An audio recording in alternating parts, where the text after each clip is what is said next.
Hey everybody, Steve McCurdy on Story. We're on day 25. This is Tuesday, the 25th of November. And today we're going to be talking about the notion of follow through. You can have the best intentions in the world, but without follow through on what you start, intentions are just polite lies that we tend to tell ourselves. Follow through is where character finally gets a decisive vote. It's the bridge between what we say we'll do and what we then actually stand behind and end up doing.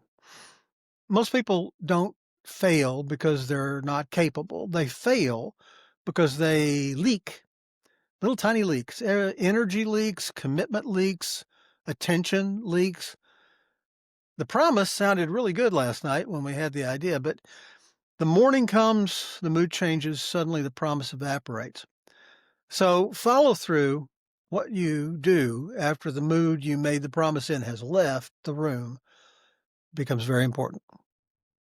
Many years ago, I was director of sales and training for a Houston home builder. Later grew to become a national home builder, I'm proud to say. And we started every training day with a motivational audio tape. That was what we had back in the day. And one of my favorite providers, along with Zig Ziglar and some of the other classics, was a fellow named Bob Richards. And you remember Bob Richards from the Wheaties box. He was the athlete, the pole vaulting preacher who had been an Olympic track and field star. And then he turned into a motivational speaker, and he was a very, very good one. And on the one that I like to do for every class, he told a story about the Swedish gold medalist Emil Zatopek. Now, the Swedes, way before the NCAA and the NFL practiced the wave that would run around a stadium, they would cheer Zatopek on as he rounded the track. That section of the stands would get louder than the others, and they would all do that. They would get louder as he came and then get softer, and they would just chant the man's name, Zatopek, Zatopek, Zatopek, Zatopek. They would pace him, and they drove Zatopek to multiple gold medals. I mean, by the time he was getting near the finish line, it was Zatopek, Zatopek, Zatopek, Zatopek, Zatopek. Now, in that era, coaches were not allowed on the playing field. Bob was, track and field takes place, everything happens at once. And over in the corner, Bob was listening to Zatopek, Zatopek, Zatopek, and he was chunking the javelin, but not particularly well. And he was being challenged by his coach, who was up in the stands, to follow through, Bob. Well, in a stand where everybody's yelling Zatopek, Zatopek, he couldn't be heard. But he was heard by the Swedes that were around him. And suddenly, after Zatopek gets the gold medal, thousands of Swedes have got nothing to do. They listen to this guy and they're going, follow through, Bob, follow through, Bob. The whole stadium picks it up. They don't have any idea what they're saying, but they're going, follow through, Bob, follow through, Bob. On the field, Bob got the message. Follow through. Snapped, threw the javelin with the follow through, and he qualified for that heat.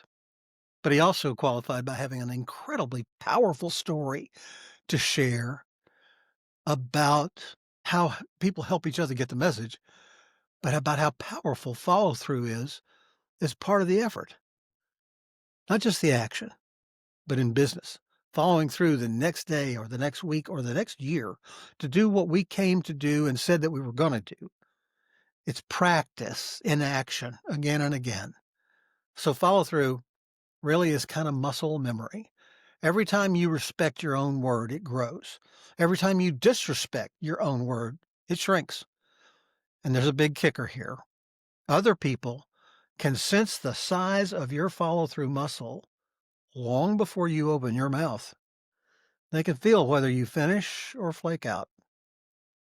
Today's invitation for you is a simple one. This is for everybody. Pick something, some unfinished thing, one little loose thread, one promise you owe yourself, and finish that thing. Do it today. Your future self will trust you a little bit more, and trust, especially self-trust, is the most valuable currency that you have. Tomorrow, we're talking about the principle, the discipline of choosing your next step once and sticking to it like a train on rails. No wobbling, no renegotiation, just quiet and powerful momentum. That's for tomorrow. Today is today. This is Steve on Story. Thank you for being here. I'll be right back tomorrow.